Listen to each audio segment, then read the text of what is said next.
क्या आप बार बार डॉक्टर के पास जाते हैं? पेट की समस्या, दिल की धड़कन, सीने में दर्द और हर बार रिपोर्ट कहती है कि सब कुछ नॉर्मल है, फिर भी आप ठीक महसूस नहीं करते हैं। दवाइयां बदलती रहती हैं, टेस्ट बढ़ते रहते हैं, लेकिन समस्या है कि वो वहीं की वहीं रहती है। क्या हो अगर मैं आपसे कहूं कि आपकी बीमारी शरीर में नहीं, आपके नर्वस सिस्टम में है। आज मैं आपको 8 ऐसे लक्षण बताऊंगा जिन्हें अक्सर गलत डायग्नोज कर दिया जाता है, जबकि असल कारण होता है एंजाइटी। नमस्कार, मैं हूं डॉक्टर रविंदर पुरी, आपका अपना मनोवैज्ञानिक। पिछले 35 वर्षों से मैं साइकोलॉजी और मेंटल हेल्थ के क्षेत्र में काम कर रहा हूं।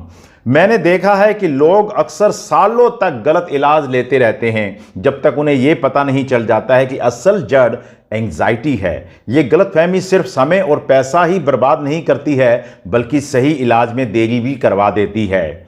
जब दिमाग को खतरा महसूस होता, चाहे वो असली हो या काल्पनिक हो, यह शरीर का फाइट और फ्लाइट रिस्पॉन्स शुरू कर देता है। यह रिस्पॉन्स आपके हार्ट रेट को, आपके ब्रीदिंग को, डाइजेस्टिव सिस्टम को, मसल्स को, सबको प्रभावित करता है। इसलिए एंजाइटी सिर्फ मन की बात नहीं है, यह पूरे शरीर में शारीरिक लक्षणों के रूप में दिखती है। यही वजह है कि इसे अक्सर लोग गलत समझ लेते हैं। तो अभी हम बात करते हैं उन 8 लक्षणों की जो आमतौर पे लोग गलत समझ लेते हैं और उसका गलत इलाज करवाते हैं। नंबर 1, पाचन संबंधी समस्याएं, यानी कि डाइजेस्टिव प्रॉब्लम्स। बार बार पेट में दर्द होना, गैस बनना, एसिडिटी होना, डायरिया होना, ब्लोटिंग होना, इसे गैस्ट्रिक या आईबीएस समझ लिया जाता है। लेकिन आपकी आंत और दिमाग एक गट ब्रेन एक्सिस से सीधे जुड़े होते हैं। जब दिमाग में तनाव होता है तो आंत सबसे पहले रिएक्ट करती है। तो इसकी पहचान क्या है? अगर लक्षण परीक्षा, पारिवारिक टेंशन या काम के प्रेशर से बढ़ते हैं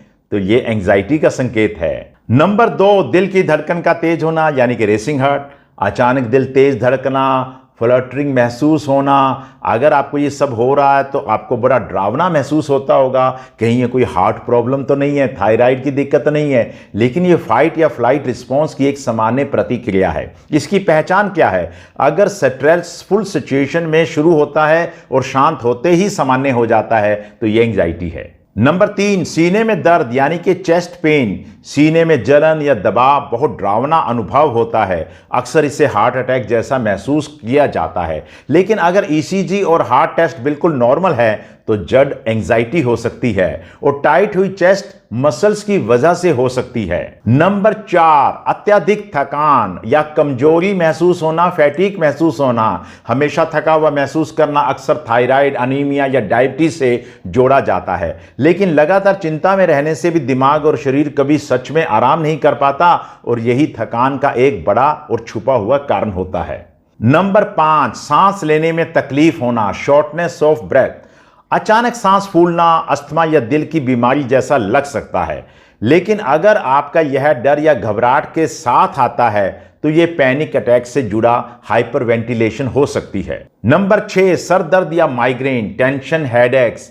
स्ट्रेसफुल समय में बढ़ने वाला सरदर्द अक्सर मांसपेशियों के तनाव से जुड़ा हुआ टेंशन हेडेक होता है, ब्लड प्रेशर या साइनस नहीं होता है। नंबर 7, चक्कर आना, यानी कि डिजीनेस महसूस करना, बार बार चक्कर आना। कान की समस्या या लो ब्लड शुगर लग सकता है, लेकिन अगर यह तनावपूर्ण परिस्थितियों में हो रहा है तो यह एंजाइटी या पैनिक का लक्षण हो सकता है। नंबर 8, अत्यधिक पसीना या गर्मी महसूस होना, यानी कि स्वेटिंग एंड फ्लशिंग।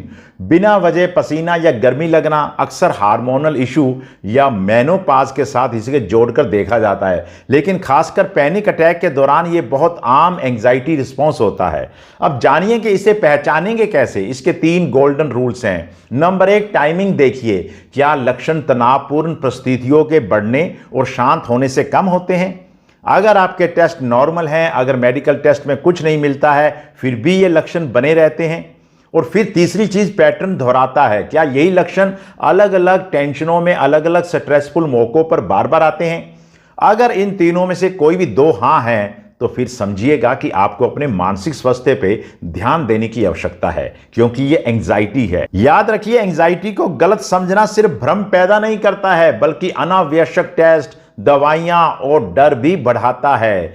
सही डायग्नोसिस के लिए अपने मानसिक स्वास्थ्य को उतनी ही गंभीरता से लेना शुरू कर दीजिए जितना आप अपने शारीरिक स्वास्थ्य को लेते हैं। अगर आपको ये वीडियो पसंद आया हो तो इसे लाइक कीजिएगा, शेयर कीजिएगा और चैनल को सब्सक्राइब अवश्य कीजिए और बेल आइकन दबाना बिल्कुल मत भूलिए, ताकि अगली बार जब भी कोई नई मनोवैज्ञानिक जानकारी मैं शेयर करूं तो आप उसे सबसे पहले देख सके।